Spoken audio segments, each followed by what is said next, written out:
वतन की खुशबू, खुदा के रहमो करम से ये वतन मेरा है।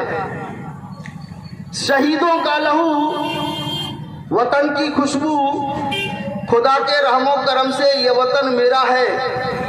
न ढाओ जुल्म, न हमें और कभी तड़पाना, हमारे न ढाओ जुल्म, न हमें और कभी तड़पाना, हमी से सीख लो अदबो लिहाज शर्माना। हमारे कौम का सारे जहां में बसेरा है, खुदा के रहमो करम से ये वतन मेरा है। और हम न छोड़ेंगे कश्मीर, हमें न बहकाओ।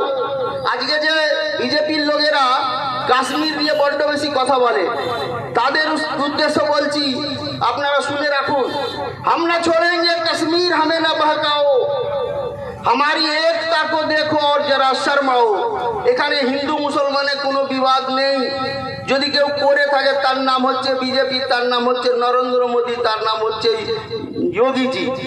এরা এসে এমন ভারতবর্ষের মধ্যে হিন্দু মুসলমানের একটা বিবাদ তৈরি করে দিয়েছে আজ, যেটা খুবই লজ্জাজনক বিষয়। ওনারাও বিদেশের মাটিতে গিয়ে এটা মেটাবার চেষ্টা করলেও আর মেটাতে পারবে না। हम न छोड़ेंगे कश्मीर, हमें न बहकाओ, हमारी एकता को देखो और जरा शर्माओ। हमारे मुल्क का दुश्मन वो पाक लुटेरा है, खुदा के रहमो करम से ये वतन मेरा है। खुदा के रहमो करम से ये वतन मेरा है। और आज के दिने